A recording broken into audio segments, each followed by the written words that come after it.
Good morning, I'm Steve Izant. Thanks for having me on the show.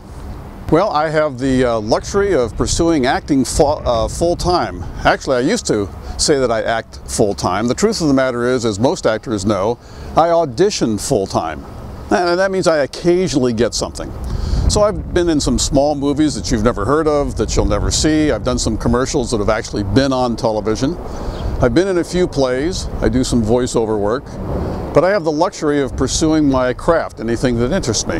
How I got started is a little unusual. I had never done any acting before up until about 3 years ago. I retired in 2005, and like most people that retire, I thought to myself, what am I going to do for my next life? Because I was too young to really be just sitting around.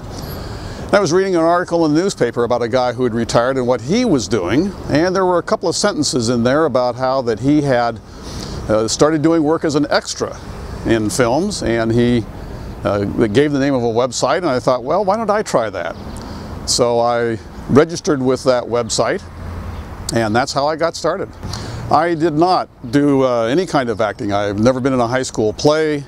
My job was an unusual one in that I was with the same company for 35 years. It was my first job out of school, and 35 years later I was still with them. Most people in America can't do that these days, and I'm not even sure that I could do it again. But after 35 years, I decided that I'd had enough. My last position with that company was new business development, which means that I go out and I try and get contracts for the company. But I wanted to do something different. So the first job that I had, interestingly enough, I didn't have to audition for, and to be even more unusual, my first job was a paying gig, as they call it.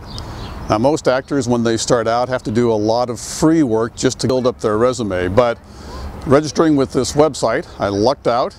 All I had was a headshot and what they call special abilities.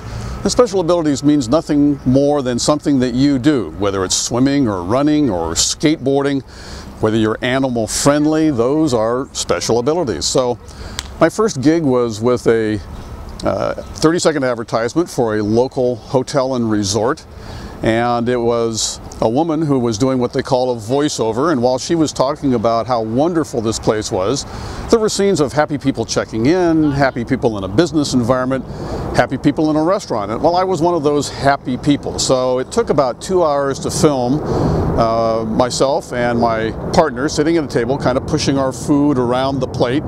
We finally got to eat it. It was a little cold, but it was pretty good. But 2 hours to film that. So finally the commercial started to appear on local television, ABC, NBC, CBS here in Washington, D.C. And my friends started calling me saying, hey, I saw you, I saw you. And I somehow just couldn't catch seeing that ad. But finally, I did.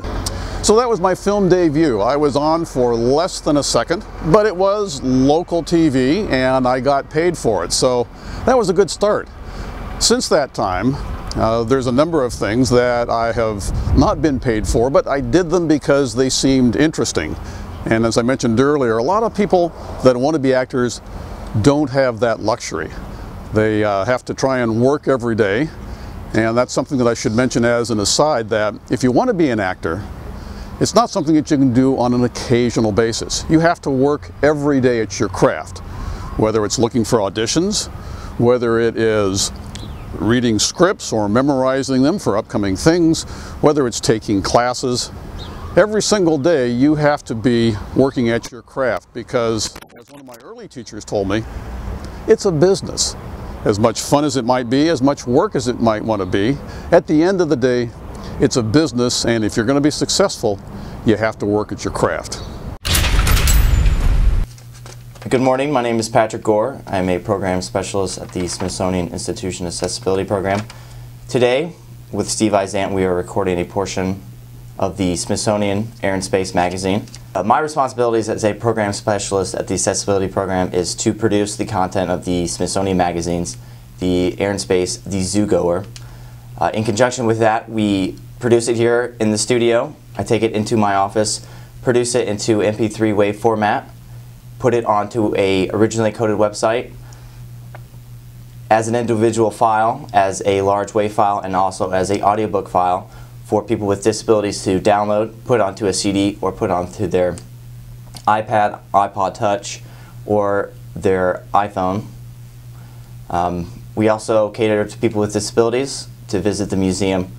The Smithsonian offers numerous things such as tactile tours, things of that nature, and we are the buffer for these people to contact the museums to sort of use these services we provide.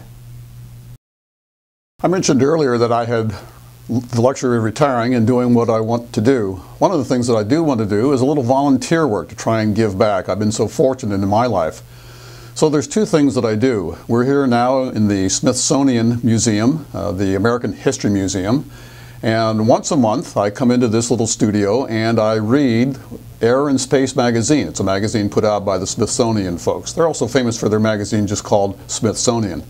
So what I do is I read this magazine into this microphone, which goes into a computer, and later on some people sort of massage it, and then ultimately people that are visually handicapped can dial in and can hear the Smithsonian magazine and Air and Space read into a computer, so they hear it over their telephone. I also do the same thing with the Washington Post. Every Monday morning at about 6 a.m. I'm in a small studio in Silver Springs, Maryland, and I and some other volunteers read the Washington Post into a computer for folks that are visually handicapped. So it's a small effort on my part just to give a little bit back to the community, but it's something that I enjoy doing, and I hope that my acting skills and my voiceover work makes for clarity of sound when those that are dialing in hear me. So we're going to start in just a second for the magazine that I have to read this month. So please stay with us. We'll be right back.